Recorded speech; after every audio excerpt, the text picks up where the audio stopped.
ಈ ಮೂಡ ಕೇಸ್ನಲ್ಲಿ ರಾತ್ರೋರಾತ್ರಿ ಭಾರೀ ದೊಡ್ಡ ಸಂಚಲನ ಆಯಿತು.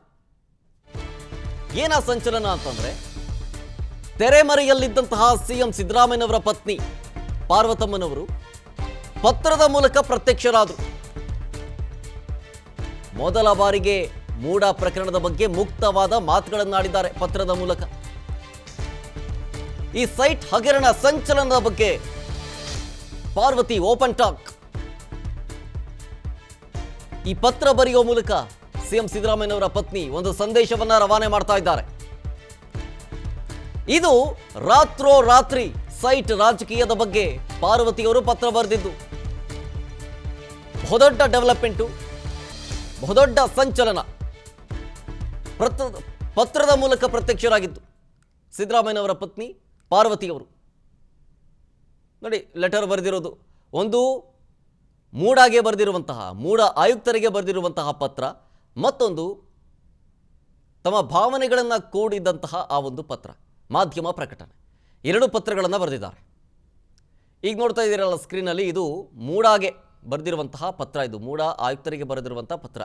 ಬೇಕಾಗಿಲ್ಲ, ಈ ಸೈಟ್ ಬೇಡ, ನಮಗೆ ವಾಪಸ್ ಕೊಡ್ತಾ ಇದ್ದೀವಿ ಅನ್ನುವಂತಹ ಪದಗಳಿದ್ದಾವೆ ಅದರಲ್ಲಿ.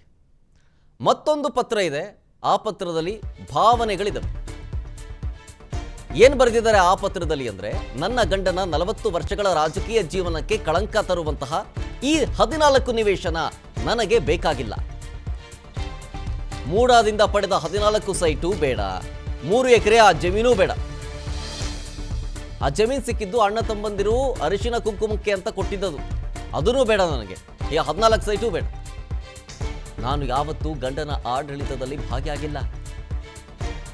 ನಮ್ಮಂಥ ಹೆಣ್ಮಕ್ಳನ್ನ ನಿಮ್ಮ ರಾಜಕೀಯಕ್ಕೆ ಅಸ್ತ್ರ ಮಾಡ್ಕೊಳ್ಬೇಡಿ, ರಾಜಕೀಯಕ್ಕೆ ಅಸ್ತ್ರ ಮಾಡಿಕೊಳ್ಬೇಡಿ ನಮ್ಮನ್ನ ಅಂಥೇಳಿ ಪತ್ರವನ್ನು ಬರೆದಿದ್ದಾರೆ, ಭಾವನಾತ್ಮಕ ಪತ್ರವನ್ನು ಬರೆದಿದ್ದಾರೆ ಪಾರ್ವತಮ್ಮನವರು.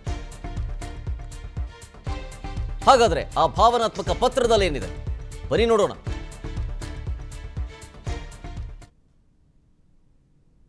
ಮೈಸೂರು ನಗರಾಭಿವೃದ್ಧಿ ಪ್ರಾಧಿಕಾರ, ಝಾನ್ಸಿ ಲಕ್ಷ್ಮೀಬಾಯಿ ರಸ್ತೆ, ಮೈಸೂರು, ಕರ್ನಾಟಕ 570005 ಇಂದ ಶ್ರೀಮತಿ ಪಾರ್ವತಿ, ವೈಫ್ ಆಫ್ ಶ್ರೀ ಸಿದ್ದರಾಮಯ್ಯ, ವಿಳಾಸ ಕಾವೇರಿ ಕುಮಾರಕೃಪಾ ರಸ್ತೆ, ಬೆಂಗಳೂರು.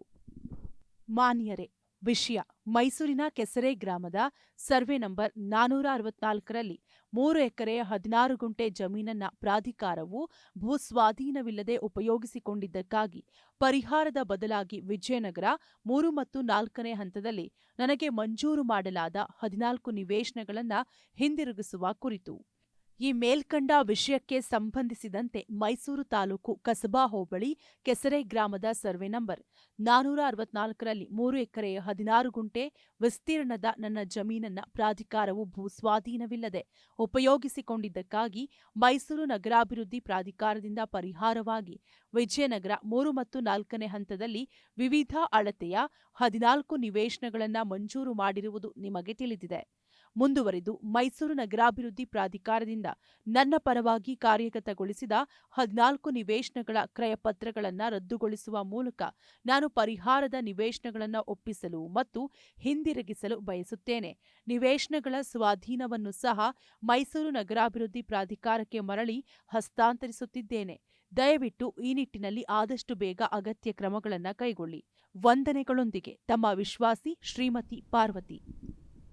ಇವರಿಗೆ ಆಯುಕ್ತರು, ಮೈಸೂರು ನಗರಾಭಿವೃದ್ಧಿ ಪ್ರಾಧಿಕಾರ, ಝಾನ್ಸಿ ಲಕ್ಷ್ಮೀಬಾಯಿ ರಸ್ತೆ, ಮೈಸೂರು. ನನ್ನ ಪತಿ ರಾಜ್ಯದ ಮುಖ್ಯಮಂತ್ರಿ ಸಿದ್ದರಾಮಯ್ಯನವರು ತಮ್ಮ 40 ವರ್ಷದ ಸುದೀರ್ಘ ರಾಜಕಾರಣದಲ್ಲಿ ಯಾವುದೇ ಸಣ್ಣ. ಈಗಷ್ಟೇ ಕೇಳಿದ್ ನೀವು ಮೂಡ ಆಯುಕ್ತರಿಗೆ ಬರೆದಂತಹ ಪತ್ರ. ಆ ಪತ್ರದಲ್ಲಿ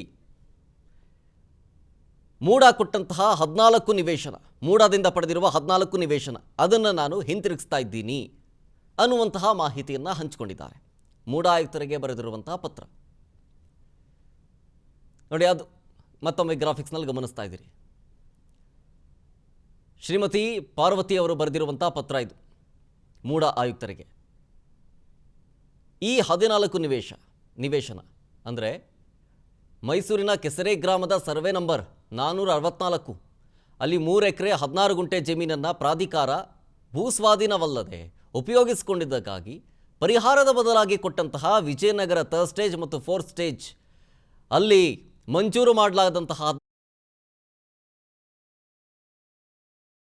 ಮುಖ್ಯಮಂತ್ರಿ ಸಿದ್ದರಾಮಯ್ಯನವರು ತಮ್ಮ 40 ವರ್ಷದ ಸುದೀರ್ಘ ರಾಜಕಾರಣದಲ್ಲಿ ಯಾವುದೇ ಸಣ್ಣ ಕಳಂಕವೂ ಅಂಟಿಕೊಳ್ಳದಂತಹ ನೈತಿಕತೆಯನ್ನ ವ್ರತದಂತೆ ಪಾಲಿಸಿಕೊಂಡು ಬಂದವರು. ರಾಜಕೀಯವೂ ಸೇರಿದಂತೆ ಸಾರ್ವಜನಿಕ ಜೀವನದಲ್ಲಿ ಕಾಣಿಸಿಕೊಂಡು ಅವರಿಗೆ ಮುಜುಗರ ಉಂಟು ಮಾಡಬಾರದೆಂಬ ನಿರ್ಧಾರಕ್ಕೆ ಬದ್ಧಳಾಗಿ ಬದುಕಿದವಳು ನಾನು. ನಾನೆಂದು ಮನೆ, ಆಸ್ತಿ, ಚಿನ್ನ, ಸಂಪತ್ತನ್ನ ಬಯಸಿದವಳಲ್ಲ. ಯಾವುದೇ ಕಾರಣಕ್ಕೂ ನನ್ನಿಂದ ಅವರ ರಾಜಕೀಯ ಜೀವನಕ್ಕೆ ಒಂದು ಸಣ್ಣ ಹನಿಯಷ್ಟು ಕಳಂಕ ತಟ್ಟಬಾರದೆಂದು ಎಚ್ಚರಿಕೆಯಿಂದ ನಡೆದುಕೊಂಡವಳು. ನನ್ನ ಪತಿಗೆ ರಾಜ್ಯದ ಜನತೆ ಹರಸುತ್ತಾ ಬಂದ ಪ್ರೀತಿ, ಅಭಿಮಾನಗಳನ್ನ ದೂರದಿಂದಲೇ ಕಂಡು ಸಂತೋಷ ಮತ್ತು ಹೆಮ್ಮೆಪಟ್ಟವಳು. ಹೀಗಿದ್ದರೂ ಮೈಸೂರಿನ ಮೂಡ ನಿವೇಶನಕ್ಕೆ ಸಂಬಂಧಿಸಿದಂತೆ ಕೇಳಿಬಂದ ಆರೋಪಗಳಿಂದ ನಾನು ಘಾಸಿಗೊಂಡಿದ್ದೇನೆ. ನನ್ನ ಸ್ವಂತ ಸೋದರ ಅರಿಶಿನ ಕುಂಕುಮದ ಭಾಗವಾಗಿ ಕೊಟ್ಟ ಜಮೀನಿನ ಬದಲು ಪಡೆದ ನಿವೇಶನಗಳಿಂದ ಇಷ್ಟೊಂದು ರಾದಾಂತವಾಗುತ್ತದೆ. ಇದರಿಂದ ನನ್ನ ಪತಿಯವರು ಅನ್ಯಾಯವಾಗಿ ಆರೋಪಗಳನ್ನು ಎದುರಿಸುವಂತಾಗಬಹುದು ಎನ್ನುವುದು ನಾನು ಊಹಿಸಿದವಳು ಅಲ್ಲ. ನನಗೆ ಈ ನಿವೇಶನ, ಮನೆ, ಆಸ್ತಿ, ಸಂಪತ್ತು ಯಾವುದೂ ಕೂಡ ನನ್ನ ಪತಿಯ ಗೌರವ, ಘನತೆ, ಮರ್ಯಾದೆ ಮತ್ತು ಅವರ ನೆಮ್ಮದಿಗಿಂತ ದೊಡ್ಡದಲ್ಲ.